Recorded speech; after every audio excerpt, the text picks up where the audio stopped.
ሸበቶ ምናምን እንዳታወጣ እሺ አንተ አታፈቅሪኝም? አፍቃሪ ነኝ። ፍግግ ነው ነው። በዚህ አጋጣሚ ግን ያችን ልጅ ካየች ሰላም ሰላም፣ እንዴት ናችሁ ውድ ቤተሰቦቻችን? ደህና ናችሁ? የኛ ያለን እግዚአብሔር ይመስገን። ጥያቄና መልስ ይዘን መጥተናል። በዚህ ጥያቄና መልስ ደግሞ ቁም ነገር እንደምትጨብጡበት እናንዱበት ተስፋ እናደርጋለን። ምንላችሁ ቤተሰብ ያልሆናችሁ ካላችሁ ሰብስክራይብ በማድረግ ቤተሰብ ሁኑ። ለሌሎች ተደራሽ እንዲሆን ደግሞ ሼር ማድረጋችሁን እንዳትረሱ። ጥያቄና መልስ እስከ መጨረሻው ድረስ እንዲያዳምጡ በዚሁ አጋጣሚ ተመልካቾችን መጋበዝ እፈልጋለሁ። አሁን ቀጥታ ወደ ጥያቄና መልሱ ብንገባ ደስ ይለኛል። እስከ መጨረሻው ተከታተሉ። የመጀመሪያው ጥያቄ እንግዲህ ትንሽ ያስቃንም ማን ነው እንቅልፋም የሚለን እንጂ ዳህነ ለምስ ማን ነው እንቅልፋም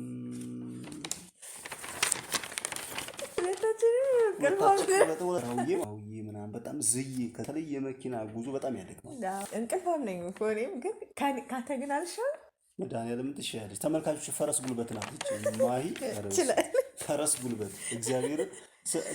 በእርግጥ እንኳን እኮ ከተኛሽ እናት ቃጠሎ ቢነሳ ራሱ ተመልካቾች ያሰማል። ግን ከመተኛቷ በፊት ለነገሮች ብዙ ነገር ሳክሪፋይ ታደርጋለች ምናምን። ኢቭን እንቅልፏንም ሉዝ ታደርጋለች አንዳንዴ። እንቅልፍ እያለ እንቅልፍ እኮ ስሜቱ እኮ አለ። ለዛ ስሜት እጅ አለመስጠት አምሽታ ምናምን ትተኛለች። በጣም ደስ የሚል ጥያቄ ነው። በነገራችን ላይ ሰው ድክመቱን አምኖ መቀበል አለበት። ነገ የተሻለ ማንነት ራስን ለመገንባት ከተፈለገ ድክመትን ማወቅ ያስፈልጋል። ሁለት እንቅልፋም አንድ ቤት ግን አይገብድም። እሺ ወደ ሌላው ጥያቄ፣ አንቺ ጋር ወዳለው ጥያቄ እንጂ። እሺ ሁለተኛው ጥያቄ እናመራለን። ጥያቄው ምን እንደሚል አብረን እናያለን። ምን ይላል እናት? ማነው ቶሎ የሚናደድ? ማነው ቶሎ የሚናደድ? በትንሽ ነገር መናደድ ደግሞ ጥሩ አይደለም። አንድ ጥናት አይቻለሁ። በነገራችን በዚህ ዓለም ላይ ቶሎ የሚናደዱ ሰዎች፣ ቶሎ ብስጭት የሚሉ ሰዎች ማለት ነው፣ የሚናደዱ ሰዎች በጣም የዋህ፣ በጣም አፍቃሪ፣ በጣም ግልጽ ነገር ልንገርሽ። ሰው ጥርሱ እየሳቀ ለምሳሌ ውስጡ መቃብር ነው ይባላል። አሁን አብዛኛው ሰው አብሮሽ እየሳቀ እያስቀየመሽ ኢቭን እየሳቀ እየተጫወተ ምናምን የልብ ምቱን የውስጡ ማንነት ግን የማታውቂው ሰው አለ። እሱ አለ። ሰው ጥርሱ ስለሳቀ ብቻ ነገሮችን በጣም ኮምፈርተብል በሆነ መንገድ ስላስተናገደ ብቻ ያ ሰው ትክክለኛ ማንነት አለው ማለት አይቻልም። የሆነ ጥናት አይቼ ነው በነገራችን ላይ ማለት ነው። ተናዳጅ ሰዎች በጣም የዋህና ቅን ስሜታቸውን የተሰማቸውን ስሜት ሪፍሌክት ያደርጋሉ፣ ያንጸባርቃሉ። እኔ የዋህ ነኝ ማለት ነው። ቶሎ መናደድ ቶሎ ታረጅብኛል። አሁን አረጀው እንዴ እናት? የሚያበራ ሰውነት አይደል እንዴ? አሁንም አለው ግን ሲቆይ ግን መናደድ ያስረጃል። አዎ ቶሎ ታረጃለህ። ሸበቶ ምናምን እንዳታወጣ አወጣው እንዴ? አልፎ አልፎ አለ እኮ አሁን ታውቃለህ። እስኪ እኮ የሆነ ነበረ ግን ኧረ የለኝም። የለህም? ማርያም የለኝም እላለሁ ግን እንዳንተ አይደለሁም። በዚህ ዓለም ላይ የማይናደድ ማንም የለም። ግን የመብዛት የማነስ ጉዳይ ነው። ሌቭሉ ነው የማነስ የመብዛት ጉዳይ ነው እያወራን ያለው እኮ። ደረጃው ነው እንጂ የሚወስነው እንጂ አንቺም ትናደጃለሽ። ታዴ ብቻ ተናዳጅ አይደለም። ትንሽ ነገሮችን መተው እኮ የሚያናድድ አውቆ ነው ወይስ አስበው ነው የሚያናድድ? ኦ ማይ ጋድ! አፍቃሪው ማን ነው? እነሱማ ያውቃሉ። አንቺ አታፈቅሪኝም? አፍቃሪ ነኝ ትበልጣል ብዬ ነው። የፍቅር ሰው ነኝ ማለት የሆነ በፍቅር አምናለሁ ማለት ነው። አዎ ታምናለህ፣ በፍቅር ታምናለህ። የተግባር ሰው ነህ። ታደርጋለህ፣ ተገብራለህ። ለዛ ነው እና ሙሉን አንተ ተያዝ ያልኩት ለዛ ነው። ታዴ አፍቃሪ ነው፣ ማሂም አፍቃሪ ናት። በደረጃ ግን በፐርሰንት ሲታይ ታዴ ሞር ይበልጣል። አመሰግናለሁ። ምንም አይደል። ታታሪ ማን ነው?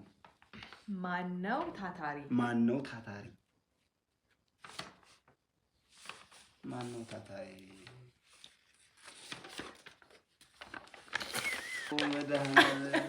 ይሄ እኩል መሆንን ተው አውቃለሁ።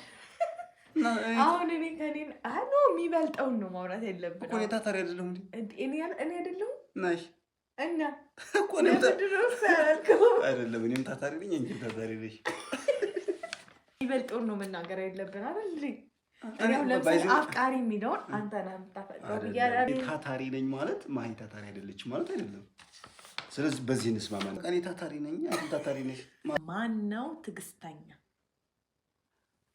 ትዕግስተኛ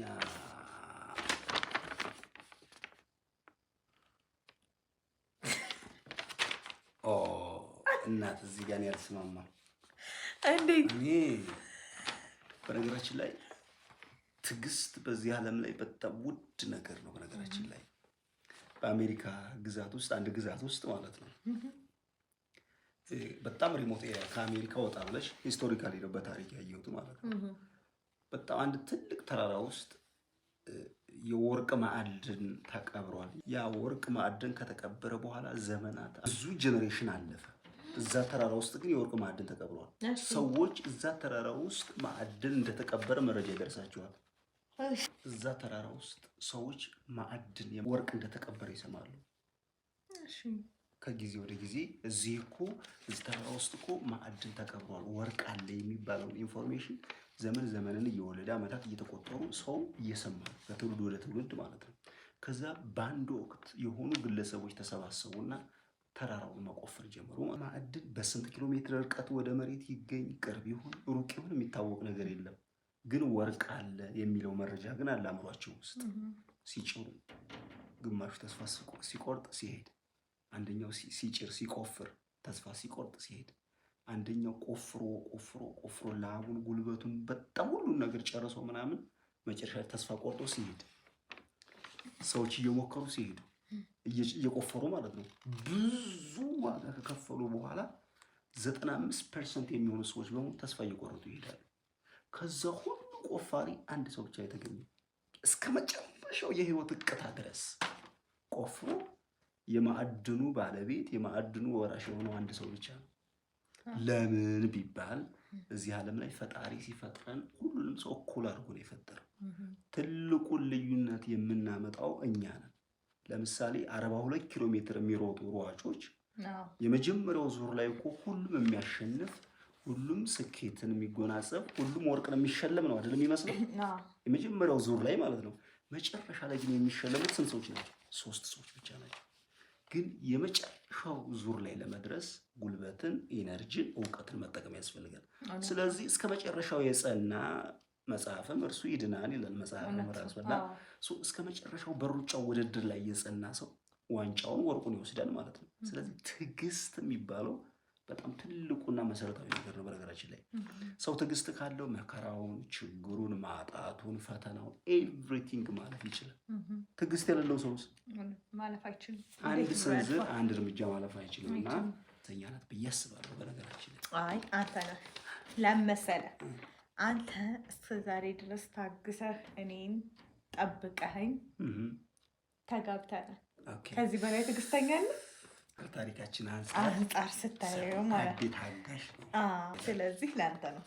እኔ ደግሞ ትዕግስት ለማሂ ነው ብያለሁ። በነገራችን ላይ ችግር የለውም፣ ይረዱናል፣ ተመልካቾቻችን ይረዱናል ብዬ አስባለሁ። ከሁለታችሁ ሳቂታው ማን ነው? ቀላል ጥያቄ ነው። በነገራችን ላይ እስኪ እኔ ያው ተመልካቾች ማህሌት እንዴት አደርሽ ካሏት ፍግግ ነው።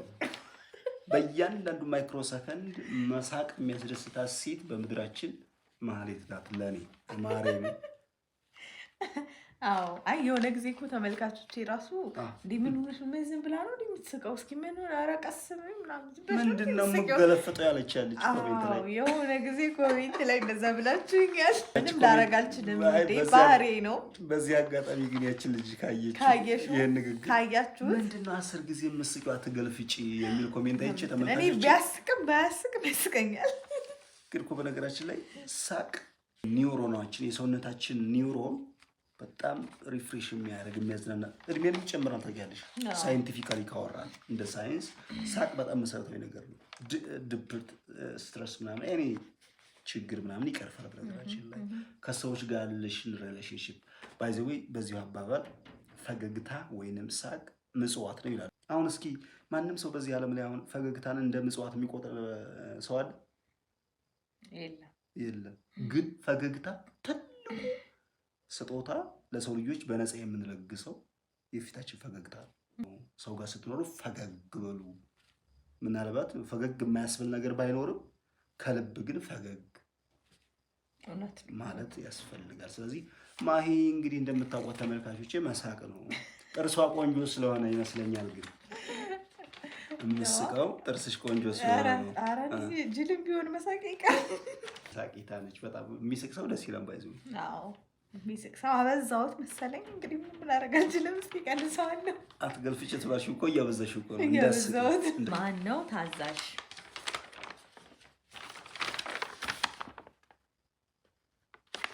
ታዛዥ ማሂ ነች። ማሂ እንዲህ አድርጊ፣ እሺ፣ እንደዚህ በይ፣ እሺ። እሺ ይበልጣል ከሺ። ወንድ ልጅ ደግሞ በነገራችን ላይ እንድትታዘዘ ይፈልጋል። መታዘዝ ከመስዋዕትነት ይበልጣል። ከመስዋዕት ትልቁ ነገር እሺ ነው። መጽሐፍ ቅዱስ ላይ አንድ ሀሳብ አለላቸው። ልጆች የራሱ ልጆች ይልካቸዋል። አንደኛውን ይሄን አድርግ ይለዋል። እሺ ይለውና ግን አላደረገም። አንደኛውን ደግሞ ይሄን አድርግ ይለዋል።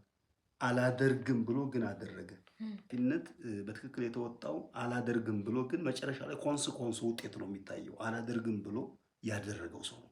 አሁን እዚህ ምድር ላይ ሲኖር በህይወት ላይ ማነው ሰው ለአለቃው ሊሆን ይችላል፣ ሴት ለባሏ፣ ወንድ ለሚስት ሊሆን ይችላል። መታዘዝ በጣም ትልቁ መሰረታዊ ነገር። ታዘዝ በጣም ሰው ማለት ኢየሱስ ክርስቶስ ታዟል አይደል? ለእናቱ ገለግላታል፣ እንጨት ይሰብራል ምናምን። ማሂ በዚሁ አጋጣሚ እውነት ለመናገር ታዛዥ ነች እና በዚህ ደግሞ በጣም የማመሰግነው መጨረሻው ጥያቄ ደርሰናል። ተመልካቾቼ በጣም እንደተመቻችሁ ተስፋ አደርጋለሁኝ። ላይክ ማድረጋችሁን ግን አትርሱ። ላይክ እያደረጋችሁ ሰብስክራይብ እያደረጋችሁ ቤተሰቡ ነው። ማነው መወያየት የሚወደው? ኦ ማይ ጋድ! በነገራችን ላይ ሰው መወያየት አለበት። መከራከር ሳይሆን መወያየት። ሰዎች ብዙ ጊዜ ክርክርና ውይይትን አንድ አድርገው ይወስዳሉ። ክርክር ማለት በሁለት ተቃራኒ ሰዎች የሚካሄድ ሆኖ ግን የኔ ብቻ ነው እውነት እኔ ጋ ነው ያለው ብሎ በቃ ግግም የሚል ሰው፣ የኔ መንገድ ብቻ እውነት የሚል ሰው፣ ይሄ በቃ ተከራካሪ ሰው ነው። ስለዚህ ሰዎች በህይወታቸው ሲኖሩ በተለይ በትዳር ውስጥ መከራከር ሳይሆን የሚያስፈልገው መወያየት። እያንዳንዷን ነገር ከሀስከፈ በመወያየት ችግር መፍታት ይቻላል። በነገራችን ላይ ከፀሐይ በታይ መፍትሄ የሌለው ችግር የለም። ከፈጣሪ ጋር ከፀሐይ በታች የትኛውም ችግር መፍትሄ ያለውና በውይይት ደግሞ የማይፈታ ነገር የለም። ግን ብዙ ጊዜ አሁን ሰዎች ሲያወሩኝ እናት ትዳራቸው ላይ ሲኖሩ ግልጽነት አለመኖር፣ ለመወያየት ፈቃደኛ አለመሆን፣ ያን ጉዳይ ወደ መድረክ አውጥቶ በግልጽ የሚያፈርስ ሰው አለ፣ የሚሸማቀቅ ሰው አለ። ብዙ ነገሮች አሉ አይደል? በህይወት ስንኖር የኢኮኖሚ ጉዳይ ሊሆን ይችላል፣ በእያንዳንዱ የግንኙነት ሁኔታ ሊሆን ይችላል። በጣም ብዙ ነገሮች አሉ አይደል? የምንገናኝበት፣ አንድ ላይ የምንኖርበት። እነዛን ነገሮች ሶልቭ ለማድረግ ለመፍታት ጥቃቅኗን ነገር መወያየት ያስፈልጋል። አዎ ተጋጭተን እናውቃለን። ነገር ግን ብዙ ጊዜ እሷም እኔም ጊዜያችንን የምናሳልፈው እኔና እሷን ወደ ግጭት የሚወስዱንን አጋጣሚዎች በመድፈን ነው። ገብቶሻል? እኔና እሷን የሚያጋጩንን አጋጣሚ በመድፈን ነው ጊዜያችንን የምናሳልፈው። ስለዚህ እነዚህ ሰዎች እያንዳንዷን ቀዳዳ እየደፈኑ ከሆነ የሚያልፉት የመጋጨት እድላቸውን ያጠፉታል ማለት ነው። እና ውይይት ማመን ነገሮችን ግጭቶችን መፍታት ቀላል ዘዴ ነው። በቃ ምን ልበላችሁ፣ ኑሮን ያቀላል የጠቀመን እላችኋለሁ ቤተሰቦች። እና እሱ የተሰኘ ጥያቄና መልሳችንን እንደወደዳችሁ ተስፋ እናደርጋለን። ዳግም በሌላ ቪዲዮ እስከምንገናኝ ድረስ ያላችሁበት በሰላም ቆዩልን። በጣም እንወዳችኋለን።